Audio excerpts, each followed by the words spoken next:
community consultant and cultural engagement leader, a founder of Amiga Mía, a growing digital brand that connects, celebrates, and empowers the Latin community in Australia and New Zealand.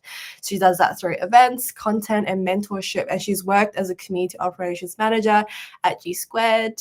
She's led a team of 30 community managers, and her past roles also included being, this was really interesting to see, but a FIFA Women's World Cup community champion. I'd love to know more about that. She's been a cohort member of Tech Ready Women Academy, and she's also an alumni of the Community Collective, which many of you guys are here from today, and shout out to them because they're awesome, and a few of us are kind of like learning how to be a community manager through their programs as well. So welcome to the Digital Nomad CMX community. We're actually an arm that's a chapter in the CMX community that's purely digital based. We focus on growing digital communities worldwide, using local practices to bring people in a digital world and to learn from each other and our experiences. So I'm just going to go through a few housekeeping rules. I'm going to share my screen if that's possible, and then we'll get started shortly with Michelle's. Awesome. So moderation mastery is our topic today, how to ensure safety, inclusivity, and well-being in online communities. And so if you guys have joined our session before, we're using this platform called Bevy. So there's a few things we'd love for you to check out. One is the Q&A button. So throughout the session, if there's any questions for anyone in particular, you can toss them into the Q&As and we'll grab them to also ask to Michelle or either me or Sasmini if you'd like as well. There's a chat feature, which I'm sure a few of you guys are already using. I think that's pretty much the ones that are going to be most useful. There's a raise hand feature, which we don't really use, but if you've got something really urgent you want to shout out, you can possibly use that as well. And yeah, there's also like a transcription feature, which is really awesome. Never seen that before. But yeah, check out the platform because all of our events are going to be hosted on Bevy. It's part of the CMX program. For the events, we love an interactive community. So if you guys are willing to turn on your cameras to say hi, feel free to do so. If you want to like do some quiet work in the background or like close your lights and kind of like doze off, that's fine. Just make sure that you turn your camera off if you're doing that. But also we want to make sure that people are engaged. So if you're able to, we'd love for you to be fully present in this community. Close any distracting applications if that's possible, and use the chat to leave comments and the Q&A tab to ask questions.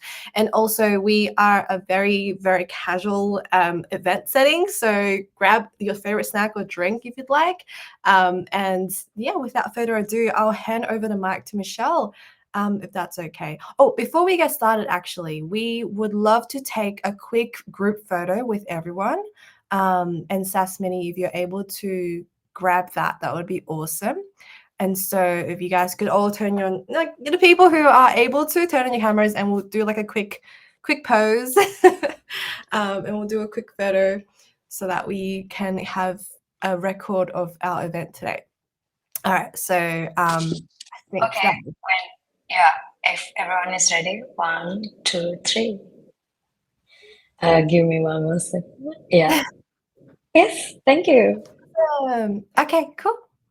Awesome. So I think that's pretty much all from me. I've been talking for a bit. So Michelle, over to you. And thank you so much for being here today to help us learn all about moderation mastery. Thank you so much for having me, and I appreciate the intro, Michelle, and the invitation, Michelle and Sasmini. Happy to be part of this journey as well. So I'm very newly into the whole freelance digital nomad space. So excited to kind of be more part of this. But yeah, I guess so my experience, I had some pretty, I would say broad experience in community building. So I used to manage a contact center for about 30 odd brands, international brands, and a part of that was community. So I've done it from like a product service point of view, building community and knowledge base and how those sort of intertwine. Then I've gone into tech, where I managed a purely tech community for a tech startup, and that was using heavily like automations and tools. And that's where I did the whole, I wear one hat and I play multiple roles. Whereas in my former role, I had like dedicated people to help build. And then recently I was working for an agency that we built communities and moderated communities for universities, healthcare, really large retail, as well, enterprise retail for mostly Australian, but also US-based companies as well. So I feel like I've got quite, and that more recent role was heavy on moderation, like, wow. And that was, I put in the notes, the tricky stuff. So we're going to be talking a little bit about the tricky stuff today that often as moderators and community managers, we kind of like skirt around or dance around because we just don't know what the F is happening.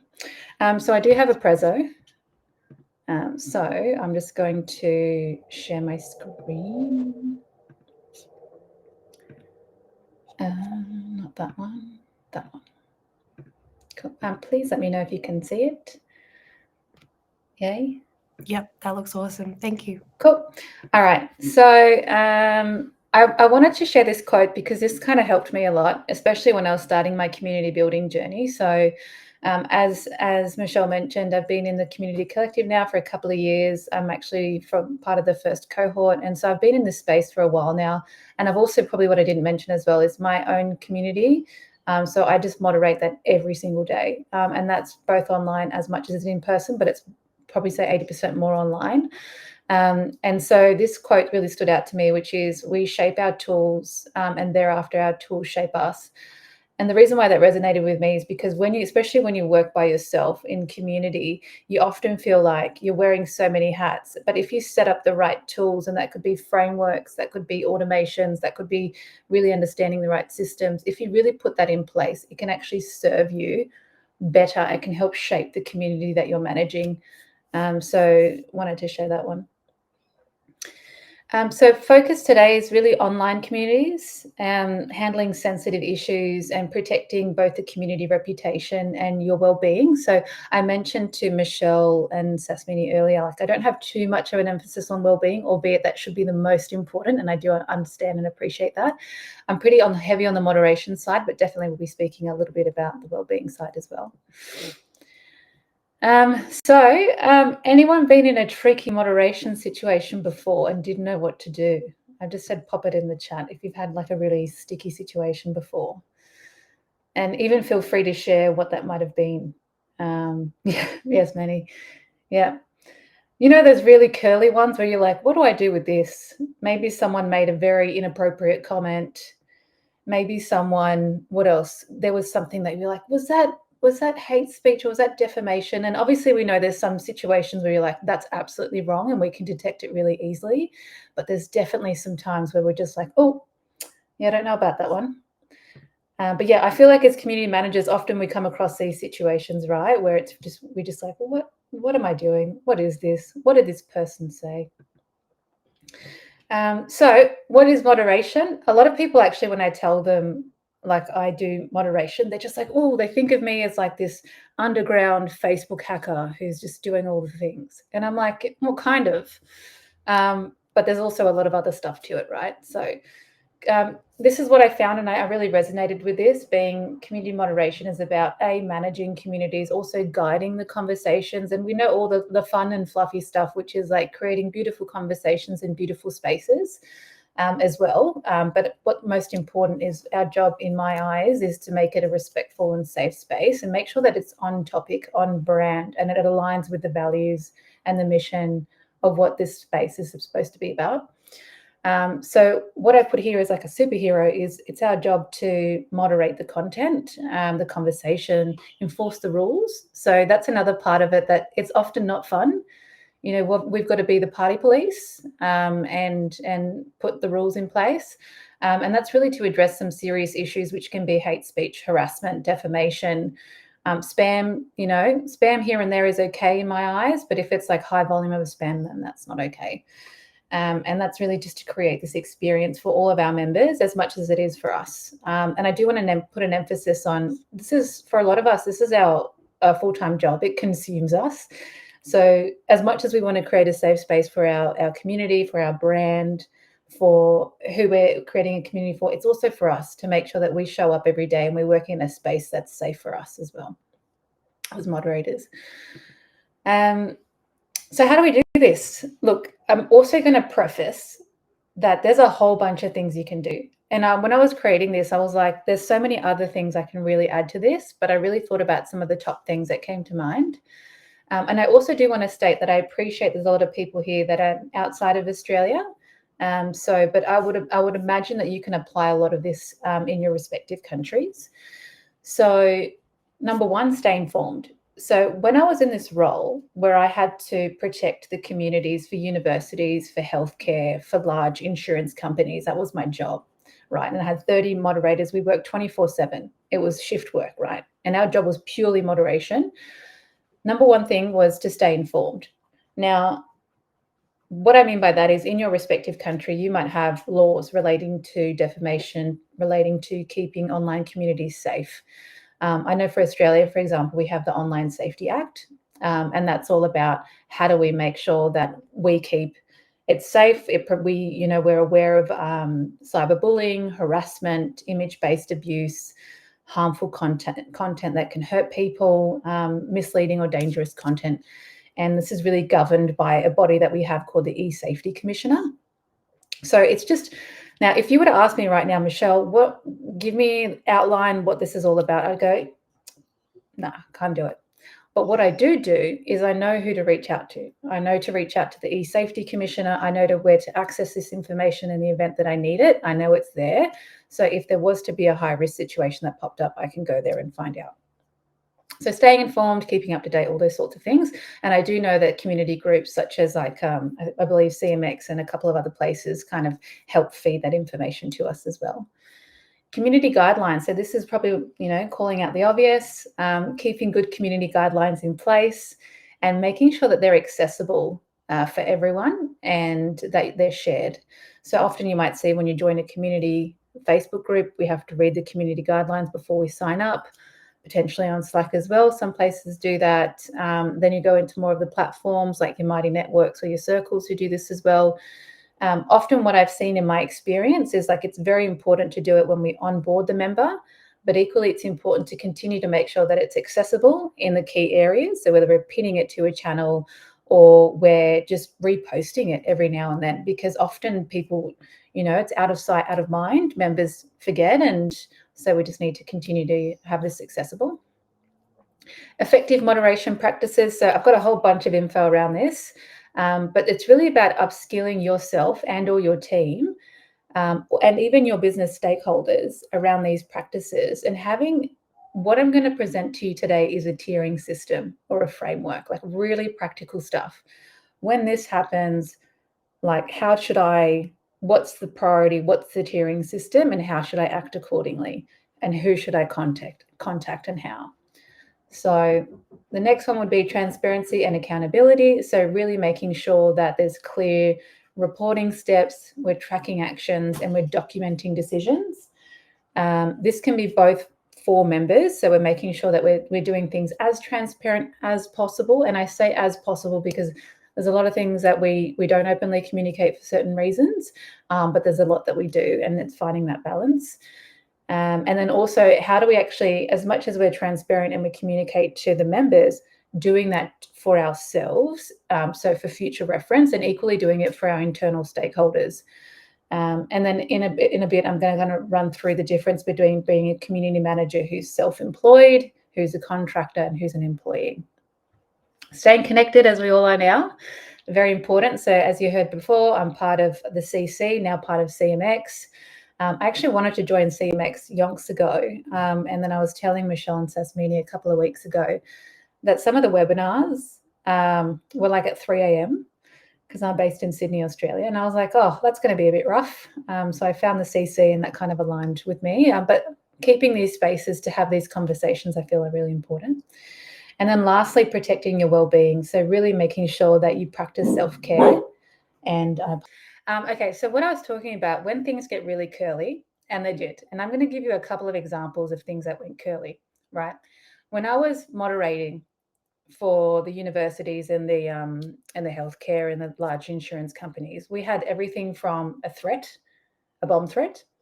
We had someone who, and this is unfortunate, but it was the reality. We had a couple of people who were students who were, self-harming. And one of them got pretty serious. We had to get the police involved.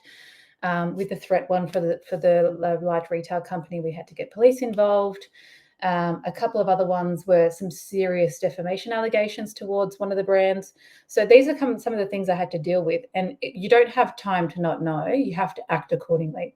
So what we did was put a framework in place. And this is what we're going to go through now. So I do also want to preface again, this is very much an example. This is not to say that this is going to apply to your community. Okay, you might only have 2 tiers. You might only have 3 tiers. You might only have 1, and then you kind of tweak it accordingly.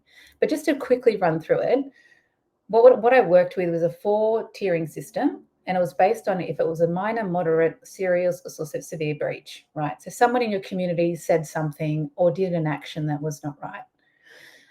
Some of the examples of the actions could be like, if we're looking at the minor breach, it could be a lot of self-promotion, spam, trolling. If we look at the moderate breach, it could be something like repeated self-promotion or mild harassment or inappropriate comments. A serious breach could be, defamation. It could be harassment, hate speech, really targeted threats, or like a high volume of people saying, hey, your website's down or the system's down, right? And then, of course, a severe breach, which is really unlawful behavior, persistent defamation and really sensitive issues that are and I say sensitive issues because there can be so many things that fall under that bucket that are applicable to your brand, to your company, to your community that may not necessarily be applicable to someone else, but it's still regarded as a severe breach for you. Escalation protocol. If one of these things happen in your community, what do you do? So, for example, in the tier 1, we wouldn't escalate it to anyone. We would just handle it accordingly. And what I mean by that is with the moderation actions, these are very much examples. With all of my clients that I ever worked with and with my own community, it's very nuanced. Some of them I do the X, some of them I do Y. So again, that's why this is just an example. But you might hide the comment if it's a spam, or you might hide the comment or you might delete if it's spam. You might reply to the user and say, hey, user, hey, these are the community guidelines. And you might set yourself a time frame to do it within 12 hours. You might tag accordingly. So if you hear me say tag, it means that if you're using a system like a Sprout Social or a Mighty Networks or a Circle, they have the capability to tag the inquiry so you can report on it later. And you might not need to report on it if you create reports. If it's a moderate breach, you might report it to a senior business contact. So this is going back to if you work for a business, if you're a contractor, if you're self-employed. If you're a contractor, you might need to notify the client, right? If you're an employee, you might need to notify your superior, whoever that may be.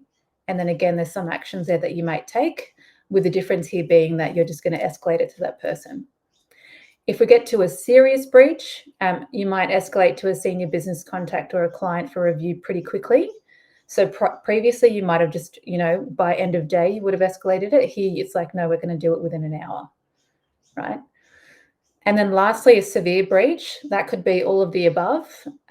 With a severe breach, typically what I say is you might not hide, you might not respond, you might not delete because you need to retain that information. But what you do pretty quickly, and what I've done in the past, is I call the senior business person or contact, or I might call the client within 3 minutes and say, we've had this issue that's just arisen in our community or in your respective community. What would you like me to do about it? Okay. And there's a whole triage system. If that person doesn't answer, I have a next contact. And I say, hey, this came through. What would you like me to do about it? And once I've got the reviewed and approval from the respective person, then I go ahead and make the actions. So typically that last one is I wouldn't do anything until I've got the okay from that person of what do those actions look like. Okay. And sometimes that might apply to everything for the very beginning until you get to know what are the right steps. Do you know what I mean? Cool. All right, we'll keep going. This is what I mean. It's pretty heavy stuff. Okay, cool. So this is kind of a tiering system. So first of all, this is relating to that framework or creating that tiering system. If you're self-employed, you obviously have full control over the framework design and practices, but you're obviously responsible for the compliance. So if someone in your community says something or breaches or what have you, you're in control of what actions you take and how you deal with it, right? Obviously, there might be a layer of, if there's any regulations such as in Australia, the Online Safety Act, you would have to adhere to that and keep that in mind. But overall, you would have most full control. If you're a contractor and you're a community manager working for a business, or that you've been contracted, you can design frameworks, but typically you would align with the client requirements and the client would completely sign off on everything, right? I wouldn't advise any otherwise. Like with all of my clients, they created the, I put something together, I proposed something, and then they would come through and they would really just sign off at it and say yes, no, left, right. And then lastly is if you're an employee, typically there would be already a framework set in place. And then you would really just refer to that. And then you might just give some feedback around, hey, I think we might need to tweak this, we might need to tweak that, because now the community is starting to get more self-promotion. And I think we need to include that in the framework. And I feel as though, you know, based on previous experience, we should be contacting this person as opposed to that person, or this department as opposed to that department. Cool. All right. So let's get into some of the curly stuff. Now, I'm just going to say again, I had no idea what defamation was till I started being a community manager. And I still pretty comfortable to say that I still don't know what it means half the time. And it's a scary word for me because I'm not a lawyer. I'm a community builder by trade. I love saying that. And I just say, I just kind of I do the community stuff. And then I go, once it gets legal, I'm like, that's your job. That's your job, either Mr. Client or Miss Client or what client person, or I would go and speak to my legal team. I wouldn't go any further than that. But in short, defamation is false statements that could damage the reputation of an individual or an organisation. Now, I know that as it applies to Australia, and it will absolutely vary as it relates to the different countries. So I know US is slightly different as it is to the UK and so on and so forth. But just to give you a general sense, it's false statements that could damage the reputation of an individual or organisation. Now, what are some of the examples of defamation? Okay, so you're in your community, you're moderating, you have your cup of coffee, you're loving life, and then all of a sudden you see false accusations against an individual or other members, like this person is a scammer and they stole my money from multiple users on this platform. Or you might see someone spreading misinformation about the business, the organisation, or your community. You know, hey, this company sells defective products. There might be allegations of fraud, such as don't trust this service or don't trust this community. They're stealing users' data and selling it to third parties. Or another one would be posting private or sensitive information with malicious intent, right? So someone's posting details, private information, or screenshotting private information of someone else, right? These are some of the examples that I've come across in my experience. And I've put here the scratching of the head.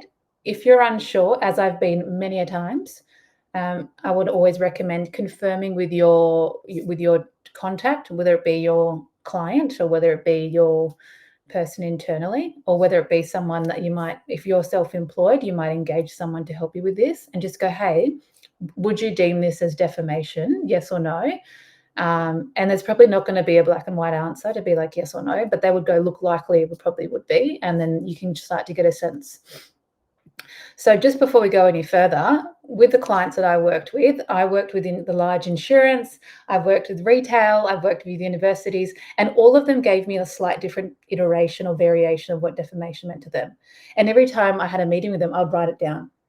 So then if something popped up in the community while I was moderating or while the community managers were moderating, we would be like, okay, cool. They told us this is important for them. So we would flag it or we would somehow address it. Yes, moving forward. Okay, so some of the preventative measures, gosh, I can't get that one out. So some of this you likely already know. So for members, just have clear rules in your community guidelines as it relates to defamation. Ensure the guidelines are really easily accessible and communicated, and ensure they align with the client requirements. For moderators, for us, I would strongly recommend developing really easy to follow steps on how to detect and handle these types of comments. So again, that could look like the framework that I posted before. I would create a wiki page or a Notion or a Confluence page that has a couple of examples and yeah, some key call outs. The moderators, so if you do have a team of moderators or you have someone who helps you, just making sure they're really trained on this on onboarding and all throughout. So every time there's a change, make sure that you communicate it to them. And ensure that as well that when you or your moderators or anyone who supports you in the community, make sure when they read these updates that they've signed off on it, right? Because in the event there's something really curly happens and someone goes, oh, I didn't know, sorry, I told you to read this information and you signed off that you read it. That saved me a couple of times. And it's also to make sure that, if I used to always tell the moderators, if you get something really curly and you're not comfortable in signing off on it, signing off just says like you've read it, that this is a new update to the process. I just said, ask me and I can really help you and I can guide you through it and I can explain the update to you. And also what's helped me a lot is keeping a list of sensitive topics that are specific to your community, right? So your community, you might go, hey, this isn't really a big issue for us, but a big issue might be X, Y, and Z. So really keep those front of mind. So if someone's helping you, or even for yourself, when you're moderating, if this topic comes up, to put an extra lens on it, an extra bit of time to really review that type of content. Oh, and then I put a tip on the top right-hand side that's just like, I would always encourage to review your guidelines quarterly or biannually, just to make sure they're up to date for a couple of reasons. First of all, if there's any changes to, regulations. Second of all, if you're managing a client's community, like if they might have a few changes that they need to be updated. And also for yourself, if you've just learnt over time from managing the community, you're like, oh, this works better, or, there's starting to be an increase of this, then you would incorporate that into your community guidelines, or at least speak to your client and just say, hey, this is what I propose that we change. All right. Oh, yeah. So this is just like, I put an example here. I was one of the hospital clients that I was moderating for. They had a defamation case that popped up. So that was someone who was saying they had a really bad experience and said it's pretty strong words about an individual. And so we already had that framework from the client, and they said, in the event this happens, we want you to hide the comment. We want you to escalate to us via Teams within 30 minutes, and we want you to add it to a report. And so that's what we did. And so we found it really useful to then, have this process going forward to really escalate to the client in their agreed time frame, which for them was 30 minutes, to add it to a particular report. I've got an example of what the report will look like a little bit later. And then also, once they've reviewed it, they came back to us and said, okay, we want you to reply with this message, we want you to hide, and we want you to ban the user. Okay. Now, if it's your own community, you would then just determine that yourself based on what you feel is best, right? But every time that you do that, when you have your own community, as I have my own community, I kind of like tweak it and then start to formalize a bit of a process for myself. I go, oh, someone just said something really dangerous just then, or really inflammatory. I know now that I've been doing this for so many years that I know that I'm going to report this user, or I'm going to add it to this document that I have, or I'm going to just keep a note of it. And that's something that I probably haven't added here, is just making sure to document it, because you don't know when something could potentially get more inflamed in the future, and you want to make sure that you have this information readily available. Cool. All right. So managing spam bots and self-promotion was a lot that I had to do as well in the world of moderation. What I've said here is the challenge with these is you really risk losing the integrity of the community. So sometimes people go, oh, but, self-promotions, that's not that bad, or spam is not that bad, or, bots are not that bad. I've got more important things to worry about.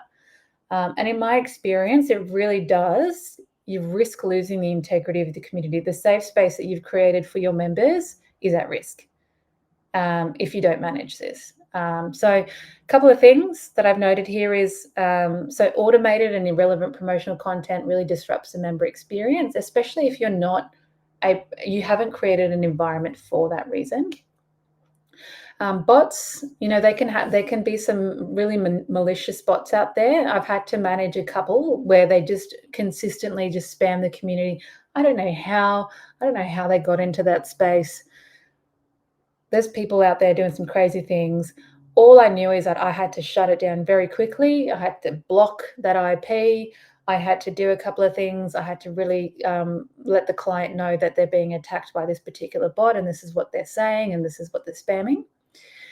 And then, of course, self-promotion does flood discussion boards and detracts from the genuine interaction. I haven't worked in a community yet where I haven't had to deal with this to some extent. So a couple of things that I've put down is, for a member, we want to make sure that we've included in our community guidelines, this space isn't for spam or isn't for self-promotion. And I would also include some examples of what spam might look like. You might want to consider a dedicated channel or day of the week for self-promotion. So you can say, hey, every Tuesday on this channel or in this group, we're going to be doing self-promotion. So in the event someone does that, you can sort of guide them back to that space or that day. You can consider using automation to warn users of first-time self-promotion. So one of the communities we had on Slack, we had a bot that we set up.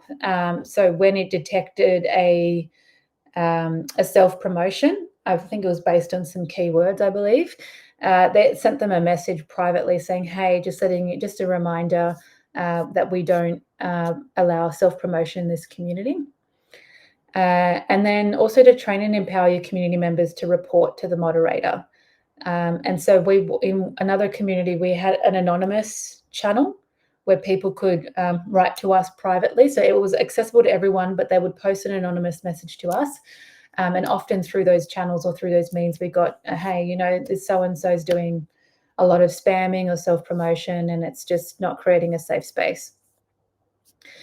So from a moderator, for your point of view or for our point of view, what can we do in terms of actions when we get a self-promotion or spam or bots and those sorts of things?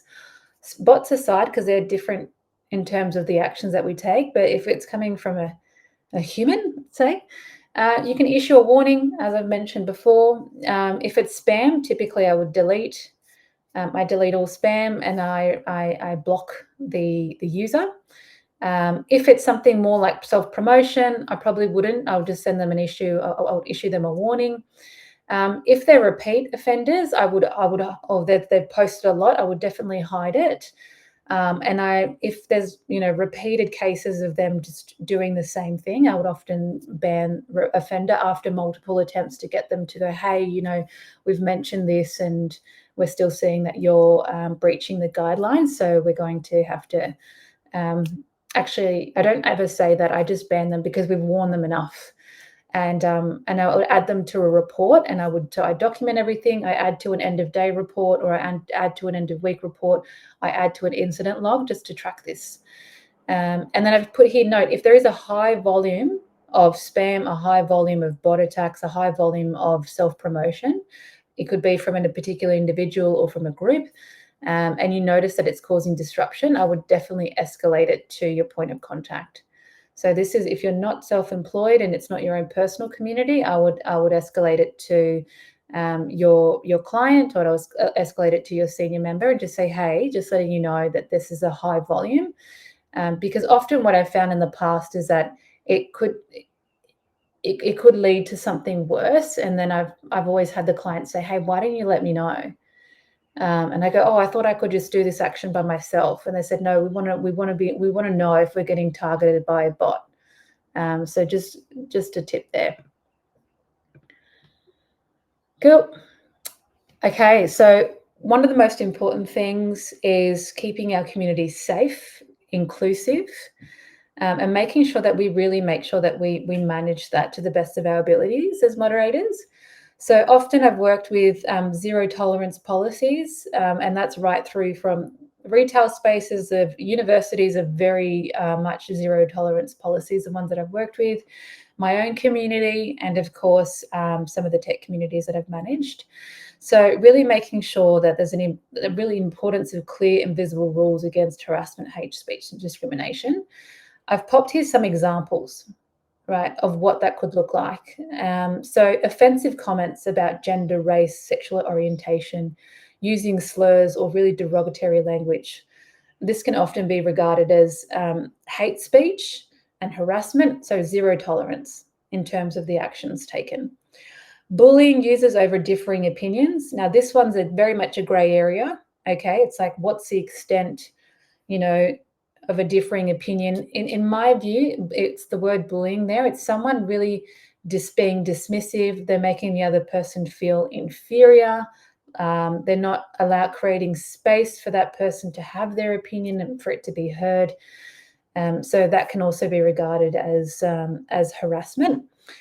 Sharing personal information, we mentioned this previously. If someone's sharing personal information or private messages of another member or someone outside the community without consent, with the intention to intimidate or harass, I would just say in general, if they're sharing personal information, that's an absolute zero tolerance.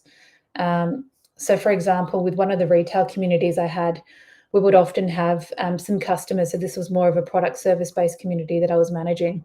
And we would often have customers go, so-and-so from this store with this colored hair, with this name, and even go as far as sometimes to give even more personal details.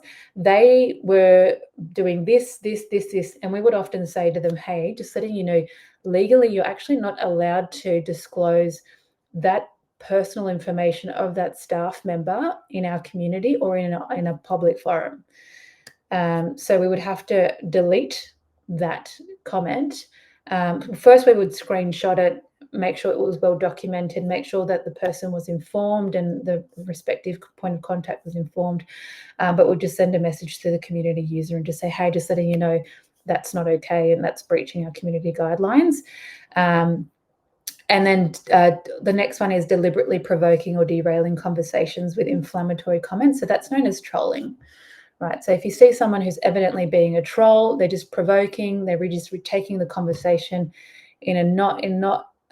it's just, you can tell that their intention is to be inflammatory. In that case, again, zero tolerance, and we would deem that to be harassment as well.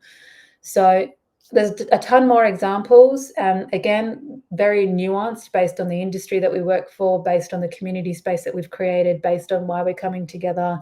And, there might be one that's definitely zero tolerance, and there might be ones that are maybe definitely considered a breach, but not zero tolerance. So in terms of when you get hate speech, harassment, anything inflammatory in that respect, generally what I've done in the past is immediate moderation actions. So there's some things I might absolutely not hide or temporarily suspend the user. And then I would escalate accordingly to the tiered system. So if I just quickly go back to that, let me just quickly go back. So if you remember this, so if we look at tier 3, and you can see that there's clear instances of harassment or hate. So in this case, I would hide the comment. I would reply to the user and say that they've breached. I would tag. So if I'm using a system like Circle or Mighty Networks or Social Sprout or what have you, I would tag it so we can track it in future. And then I would add to the report. So I might create an incident report and I would send it to the client. And then I would escalate to a senior business contact. This one probably wouldn't be a phone call just to say, hey, client or manager, someone did X, Y, and Z in our community. This one would probably be, I'd send it in a report and I'd probably send it in an email and just say, hey, just letting you know this came through and we've dealt with it according to the framework that we've agreed on. Now, if this is your own private community, you would determine what the next steps are. So you might say, absolutely not, that's zero tolerance. And you might ban the user going forward, or you might send them a message, ban them, and then potentially send a message out to the community saying these are the actions that have been taken if anyone was part of that or exposed to that information. All right, keep going. Michelle, we just have like a few more minutes left. If you could wrap up maybe in the next 5 minutes so we have some Q&A time as well. Yes, so I've got a whole bunch of stuff. So I might leave this for now. I'll jump straight to this. So this is an example of an end of shift report that I had to do for clients, right? So when I was managing their communities, or the community managers were managing their communities, at the end of the day, I would send them this report and I would say, hey, these are the total incidences. This is the positive themes that came out of the community today or this week. These are the negative ones. If there's any incidences, I would include what it was, a link to the comment, or a screenshot, the actions that I've taken, and the escalation. And of course, I would only send this if I was able to, in the terms of like I as a moderator were able to take these actions. If I was still waiting on the client to give me the next steps on how to moderate this, then I would just say, hey, this is what we've found, this is what we've detected, please advise next steps. So I've included this as well. And I might just share with you a little bit about this in terms of prioritizing team wellbeing. So I found it very important with support policies for moderators. So as much as there is a policy, community guidelines, member facing, we need to have one that's internal facing. And that means, like, you know, we as moderators, we also require a safe space. And we're not to be spoken to in a particular way. We're supposed to be treated in a particular way, and really including that in the community guidelines. Also, having space. So sometimes as moderators, we might get impacted by certain comments being made. So I would always recommend having a timeout, walking around, having a digital detox can really help. Access to hotlines. So often with some of the clients I've worked with, we would always recommend having access to a hotline where the moderators could really just open up about their experience if they weren't comfortable doing that with their respective managers. And then just using some online wellness tools, like here in Australia, we have Benestar and Headspace. Sometimes the moderators, weren't given that access by the client, or it wasn't accessible to them. So I would just always recommend just accessing some of the free ones that are available. Speaking to fellow community managers, as we do in CMX and in the CC. And then I also included this in Wellbeing because this works for me. It might not work for everyone, but it certainly works for me.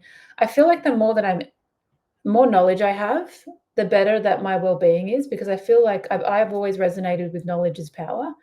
And I don't mean power in any type of like scary or hierarchical way. I mean power to help me understand my own thoughts and feelings.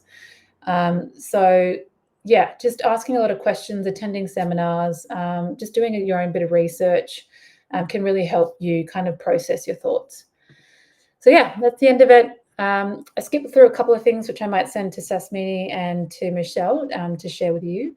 But yeah, clear guidelines, put a tiering system in place, even if it's the most basic version, the most simple version, defining clear escalation paths, and agree with your client or with yourself in regards to your own community about what the escalation looks like, what's the time frame, et cetera, et cetera. Have clear and accessible documentation, either for yourself or for your client or for your moderators. Might be a wiki page, a Notion, a one-pager will work. And of course, take care of your well-being. Cool. Amazing. That was so good. I'm so sad there's no emoji reacts, but if I could, I'd be doing this the whole time. That was really useful. And I'm sure we saw a lot of questions and people sharing their experiences in the chat. So I love the safe space that we have to talk about all our struggles with dealing with spam, hate speech, defamation, all of that. It's like, wow, this is a really heavy topic. But we do have a couple of questions, and thank you, Sasmi. You've put a tool called Mood Gym. It's really cool. And the link in the chat for that. Let's just go with the first question from Katie Bell. Or actually, I think there was, I'm going to do Alicia's first because that was the earliest one. Have you seen anything that gets missed in community guidelines that's really helpful to have in there? Yes. So how you engage, like in the event that, so what we know as community builders, let me just reframe my thoughts, is we're trying to do everything at every time. We're trying to wear many hats, sorry. So empowering your community to be able to report or to escalate things to you is very important. So what I always say is include how they can do that in the community guidelines. So, okay, this is the policy for hate speech, for spam, for self-promotion, what have you. And then always make sure if you want to report something or if you want to tell the moderator something, this is how you do it, and always give 2 options. Because you find that if you just give one option, that only accounts for a certain portion of people, but not another certain portion of people. So sometimes I see that missing a lot. Like you're very clear on the guidelines, but you often miss out and empowering your members on how to get in contact with you, that they can get in contact with you to flag this, and the best way to do it. Amazing. That's a really good answer. And I love that you're bringing the empowerment to not just yourself as the moderator and your team, but like to the members themselves to almost like commit to that safe space and commit to those guidelines through practice. That's a really good one. I think Alicia also sent this one in the chat earlier, but are there any examples that can be shared with members on how to disagree respectfully in online chats? Oh, that's a good question. It's a bane of my existence. Is it bane or bane? I think it's bane of my existence. Bane. Oh, good. So I always have always had, so my personal community aside, with all of my clients, I've always had predetermined templates. I've never ever free-formed. So when I have my clients, we agree on a template for any curly question. Okay. Now, but then you can say, you can't just spit out the same template. Your members are going to get annoyed. Yeah, they're going to get annoyed, but you're not going to get in trouble. And then you can obviously tweak, like add personalization in there. You can put, hey, member name, thanks for reaching out this lovely Tuesday, if you want to add a bit more personalization, but then insert template. And what you want to do is get them to then contact you in a different method if they want to explain further in not such a public forum. This is for my clients. In my personal community, obviously, because I'm way more in the detail, I'm way more close to my members, I understand them a bit more. There I tend to freeform, and also because the responsibility falls on me if anything gets curly.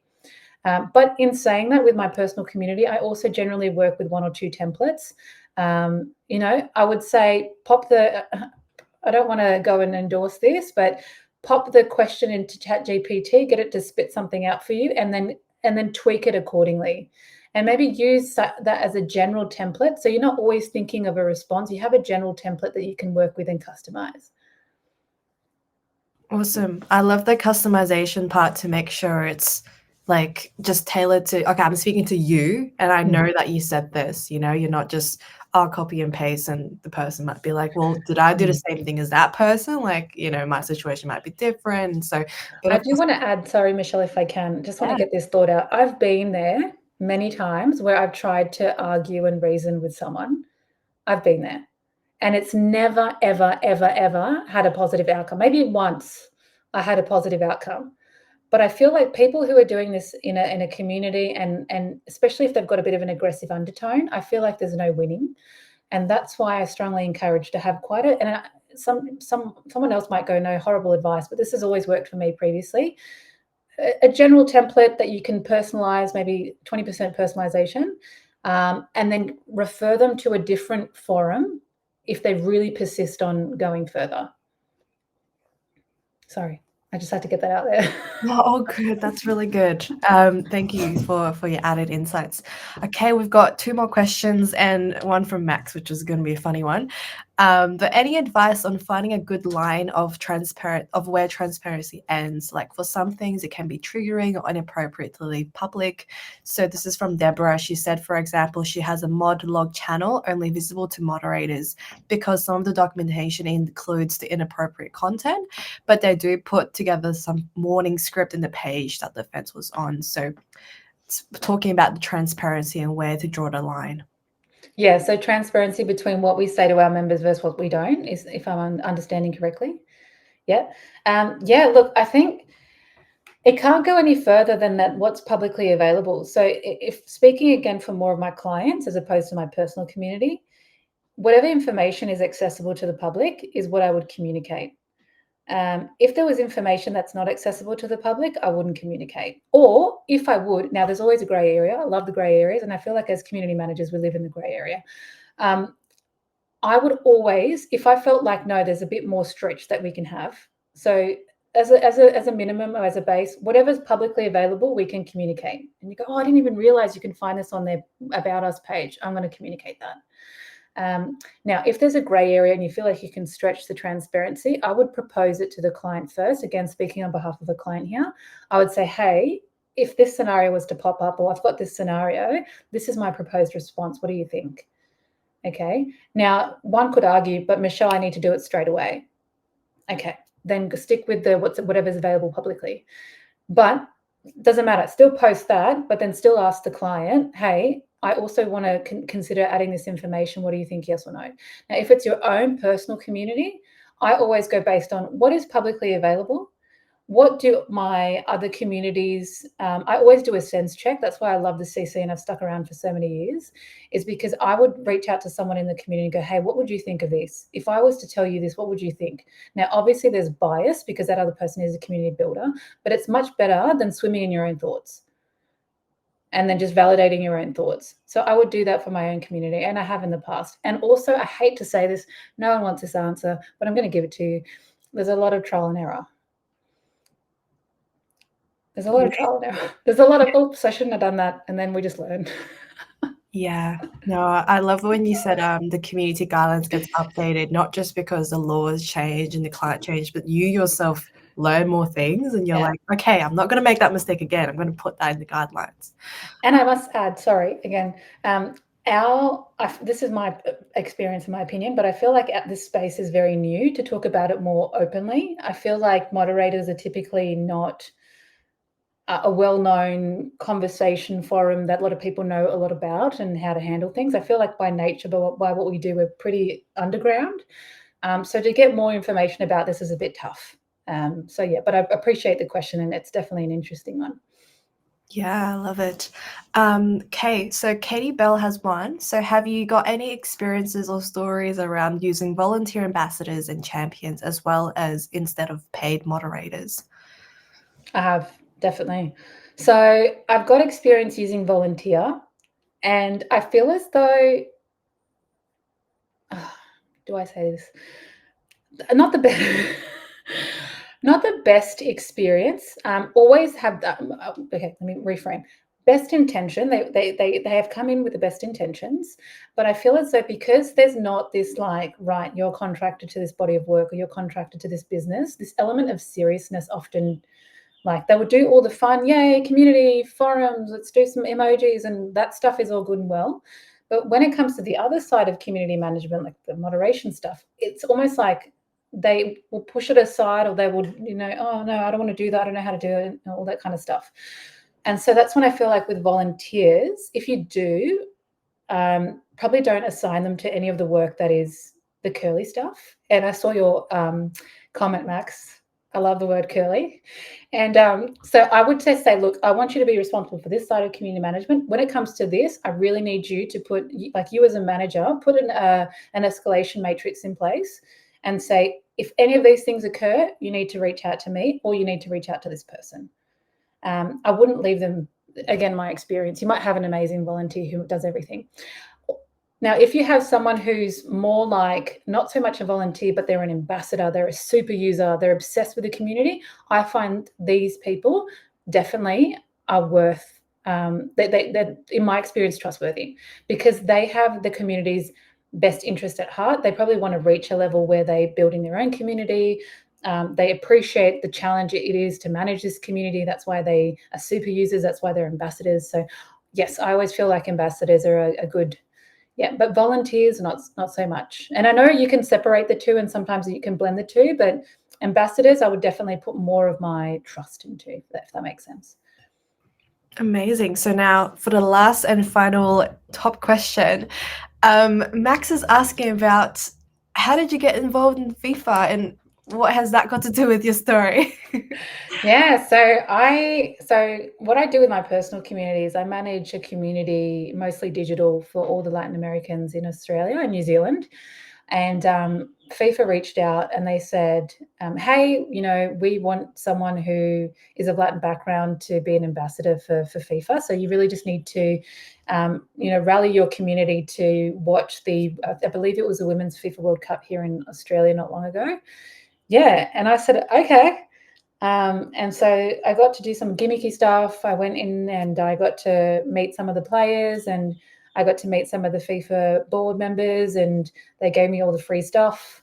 And yeah, and then I got to bring it back to the community and say, hey, you know, get behind this. This is great. You know, I'm also a big advocate for women, and I feel like we need to do a lot more to get women ahead. And I felt like this very much aligned with my community.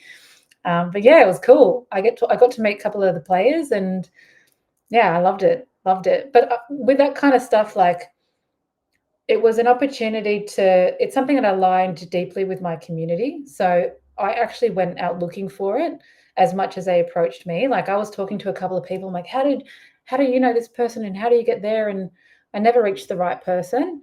But then because I did all of that stuff, the right person came to me and go, oh, we heard that you could be a good ambassador for this.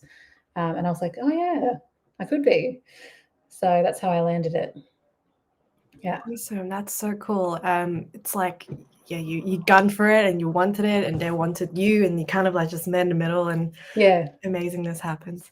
Well, I'll have to quickly close up because it's been an hour, but it's been a really great session. A few people have said in the comments that this was really, really good to have such deep insights on moderation, because again, like you said, it's not something that's publicly talked about, and it feels like it's under the depths, and it's like the ugly side of the community. But to be honest, it kind of like, without that, the community can't thrive. So it's a really good topic.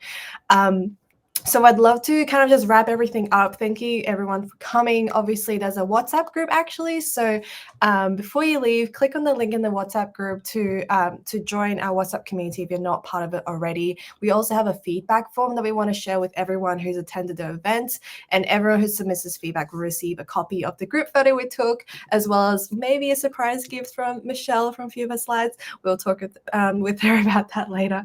But basically, that's all for today. Thank you so much for coming, and we'll see you in our next session. We'll be hosting it in mid-December, and it will be a reflection session around how this year went and what we're planning for next year as community managers and builders. So really keen for that one. Sesmini and I will be the hosts and the speakers. So thank you so much for attending today, and that's pretty much goodbye for now. Thank you so much, Michelle, Sesmini, and everyone else for joining. It was so lovely to have all of you here today.